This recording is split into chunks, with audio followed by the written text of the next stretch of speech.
महाराज जी, मेरा प्रश्न है कि मैं पिछले 10 सालों से हमेशा डरी हुई रहती हूँ। उस डर को नहीं निकाल पाती। स्वप्न में भी डर बना रहता है। डर 10 को साल कैसे से निकाल- नहीं, लाखों करोड़ों जन्मों से हम डर रहे। मृत्यु से डर रहे ना सब लोग।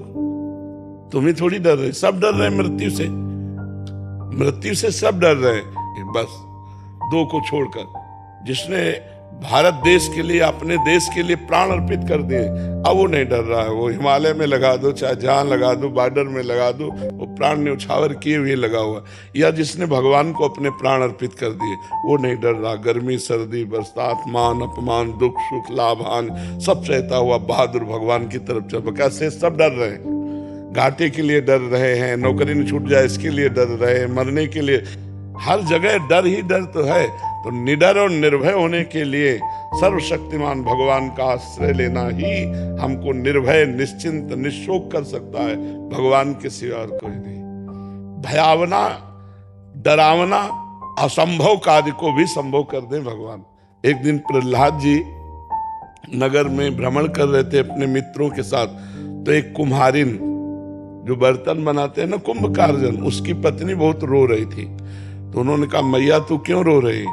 बोले, बच्चा, अब राजकुमार है तो उत्तर देना पड़ेगा। बोले, बच्चा, हमारी मटकी में बिल्ली ने बच्चा दिया था और मैं बूढ़ी, मेरी बुद्धि काम नहीं की, मैंने वो भी मटकी आवे में लगा दी और आग लगा दी। आग लगा दी तब मुझे होश आया कि इन मटकियों में, किसी एक मटकी में 2 बिल्ली के बच्चे हैं, वो भस्म हो जाएंगे। तो मैं रो रही हूँ, भगवान से प्रार्थना कर रही हूँ कि बचा लें। तो बोले, भगवान बचा सकते हैं? बोले, अवश्य बच्चा, मुझे विश्वास है। तो बोले, कल जब हम आएंगे तो आवा खोलना। अगर बिल्ली के बच्चे बचे तो मैं जानूंगा कि भगवान पुकार सुनते हैं।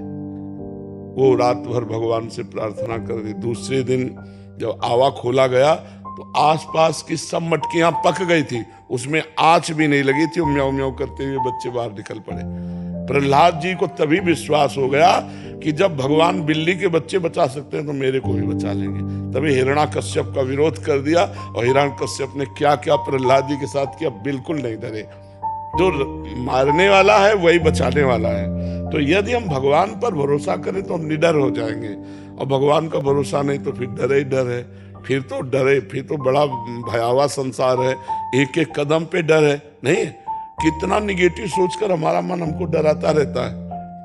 यही ज्यादा डर बैठ जाए तो मतलब दवाइयां भी काम नहीं करेंगी, हम ऐसे कमजोर हो जाएंगे। तो हमें लगता है हमें भगवान का भरोसा रखना चाहिए, भगवान का भजन करना चाहिए, भगवान की लीला कथा सुननी चाहिए, भक्तों के चरित्र सुनने चाहिए।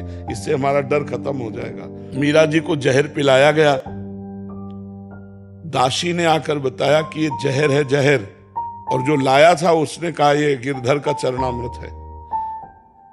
मीरा जी को दासी ने कहा चरणामृत नहीं, ये जहर है। तो उनका नहीं, जब ये कह रहे हैं कि गिरधर का चरणामृत है तो मैं पीऊंगी गिरधर का चरणामृत। और पूरा पी गई और करताल उठाई। पूरी रात नाचती नहीं, कुछ फर्क नहीं पड़ा।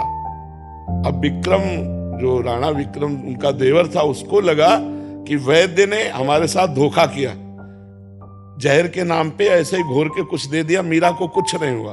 तो उस वैद्य को बुलाया और उसको चटाया, जो कटोरा में बचा था, तुरंत मर गया। इतना विष था कि जो बूंद 2 बूंद लगा था वो चटाया तो तुरंत वो मर गया। मीरा जी को जब पता चला तो मीरा जी उस वैद्य की रक्षा के लिए कहा, हे गिरधर, यदि मन वचन कर्म से हम आपको अपना प्रीतम मानते तो अभी जीवित हो जाए। उसी क्षण वो जीवित हो गया। भगवान में एक अपार सामर्थ्य है।